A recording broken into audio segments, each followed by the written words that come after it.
और आप देख रहे हैं आर पब्लिक 24 इंडिया न्यूज, हिम्मत सच दिखाने। प्रतापगढ़ में मठ और मंदिरों में मत्था वो टेकते हैं जो हिंदू नहीं होते हैं। भाजपा ने शिक्षा को पूरी तरह से बाजारू बना दिया।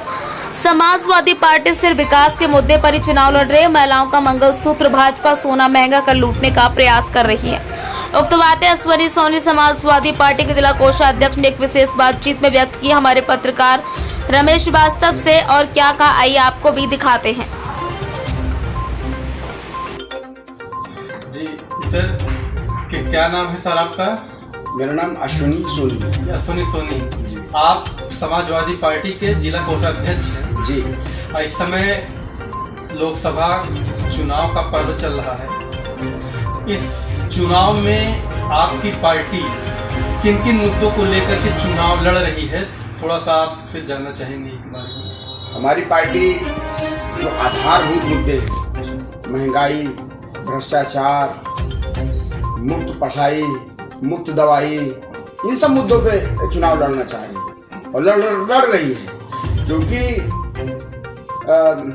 समाज में इतनी शिक्षा के मामले में देखा जाए तो शिक्षा का बाजारीकरण कर दिया गया है। शिक्षा एक जो स्कूल है, विद्यालय है, वो मॉल बन गए हैं। जो हमें मौलिक अधिकार प्राप्त है कि कम से कम 12वीं तक की शिक्षा हर व्यक्ति को फ्री में मिले, लेकिन फ्री के नाम पे कुछ नहीं रह गया। अब सिर्फ बड़े बड़े मॉल खुल गए हैं। शिक्षा, किताबों, कापियों और हर चीज़ों पे जो शिक्षा की सामग्री है सब पे जीएसटी ठोक दिया गया है और 18% जीएसटी देते हुए इतनी महंगाई कर दिया है कि सब आदमी कोई भी आदमी पढ़ाने की, बच्चों को पढ़ाने के काबिल नहीं रह जा रहा है।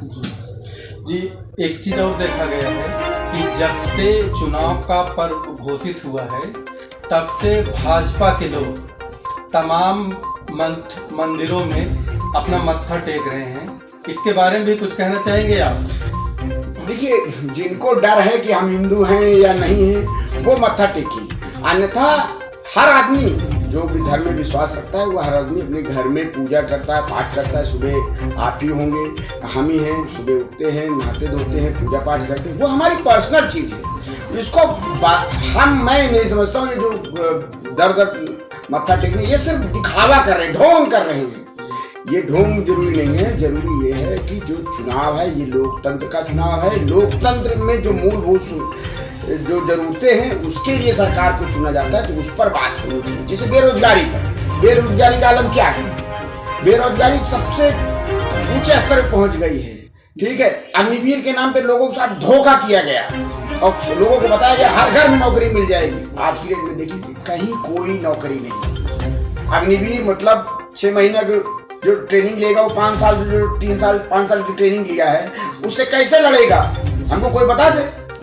ठीक है, इसी तरह जो रोजगार के नाम पे यहाँ पे पेपर लीक हो रहा है, तो सरकार की मंशा नहीं है कि वो लोगों को नौकरी दे। सरकार की मंशा ये है कि बस इनको झलावा दे दो, 500 रुपये इनसे फीस जमा करा दो, उसके बाद पेपर के नाम पे चलता रहेगा 5-5 साल।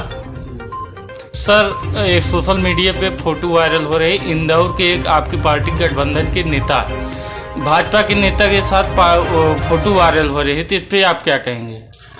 जी, मैंने इस बारे में भी देखा नहीं है, इसलिए मैं इस पर कोई कमेंट नहीं करना चाह रहा हूँ कि इसमें क्या हुआ है, मुझे पता नहीं। जी, तो ये देखा जा रहा है कि ये जो चुनाव का पर्व है, खासकर भाजपा वालों ने इसे हिंदू मुस्लिम पर ला करके खड़ा कर दिया है। इस पर आप क्या कहना चाहते हैं? नहीं, हिंदू मुस्लिम पे चुनाव नहीं है। चुनाव सिर्फ आधारभूत मुद्दों पर है, जिसमें कि लोगों जो युवा है, बेरोजगार, किसान लाचार हैं, बिल्कुल बर्बाद होने की कगार पे हैं, उनको लोगों ने अपाहिज बना दिया है।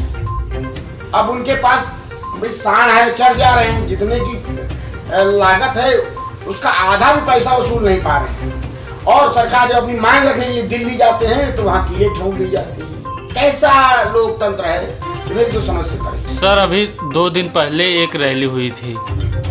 एक रैली के दौरान 2 नेता आपके नहीं आए थे, क्या कारण हो सकता है सर? नहीं है, नहीं, कोई व्यक्तिगत कारण से नहीं आए, उसके बारे में इस तरह की वो नहीं है। वो एक आध लोग का तो ये भी पता लगा कि वो व्यक्तिगत कारण से नहीं आए। एक लोग ये है कि उनका केस लगा हुआ था, वो हाईकोर्ट गए थे, तो इस तरह से। जी, ये चीज़ देखा गया कि जो भारत के प्रधानमंत्री माननीय नरेंद्र मोदी जी हैं, उन्होंने एक बयान दिया है कि जो आपका मैनिफेस्टो है उसके द्वारा आप महिलाओं का मंगलसूत्र छीनने का प्रयास कर रहे हैं। तो क्या आपको क्या लगता है कि उनका ये बयान किस रूप में आप लोग देखते हैं? बिल्कुल उनका बयान निराधार बेकार है, क्योंकि देखिए मंगलसूत्र तो वो खुद ही छीन रहे हैं। मैं जन्मजात तो पहली बात हम व्यवसायी समाज से आते हैं, ऊपर से सुनार हैं। हम जानते हैं कि सोने के रेट कैसे बढ़ाए गए, जिसका रेट 60,000 62,000 रुपए था और 10 दिन के अंदर उसको 75,000 76,000 के भाव पहुंचा दिया। इसमें कौन कमा रहा है? बिचौलिए कमा रहे हैं, जिन्होंने डंप किया, साहब को चंदा दिया, चंदा देने के बाद साहब से कहा कि हम 5,000 रुपये बढ़ाना चाहते हैं। उन्होंने कहा तुम बढ़ा, जितना बढ़ाना हो, तो वो बढ़ाते गए, उनको चंदा मिलता गया, वो बढ़ाते गए और इतनी पराकाष्ठा पार हो गई कि अब हर आदमी की बस की बात नहीं सोना खरीदना। अब एक अंतिम सवाल सर आपसे कि आपकी जो पार्टी समाजवादी पार्टी है, जिन्होंने कहा है कि अग्निवीर को समाप्त करेंगे और शिक्षा का जो बाजारीकरण है हम उसको दूर करेंगे, आपने देखा होगा कि ये जो नई शिक्षा नीति आई है उसमें मुगल कालीन भारत का इतिहास को लगभग समाप्त कर दिया गया है। तो उस पर आप कुछ कहना चाहते हैं? बिल्कुल, इतिहास को देखिए, कोई भी परीक्षा हो, कोई भी कंपटीशन हो, कोई भी जानकारी आपको जिले का अगर कलेक्टर बना दिया जाएगा, अपने घर का अपने गांव का कलेक्टर बना दिया जाए, तो कैसे आप मैनेज करेंगे? मैनेज करने के लिए आप इतिहास से सीखते हैं कि हम एक्चुअल में गलतियां क्या की, या और तमाम राजनेता या शासक कैसे अच्छे से चलाए। तो उससे सीखने के लिए हमें इतिहास और भूगोल दोनों चीज की जरूरत होती है, क्योंकि जो नीति अभी इस शहर के लिए बनाई जाए, जरूरी नहीं कि वो पिथौरागढ़ जैसे पहाड़ी इलाकों के लिए बन पाएगा। ठीक है, जो सिंचाई की नीति यहाँ बनेगी, वो अगर राजस्थान के किसी जिले में, गंगानगर जिले में बनानी हो, तो वो संभव नहीं है। यानी सब जगह की भौगोलिक परिस्थितियाँ अलग होती हैं, खान पान अलग होता है, और इसी तरह उसके लिए भी पॉलिसियाँ भी अलग होती हैं।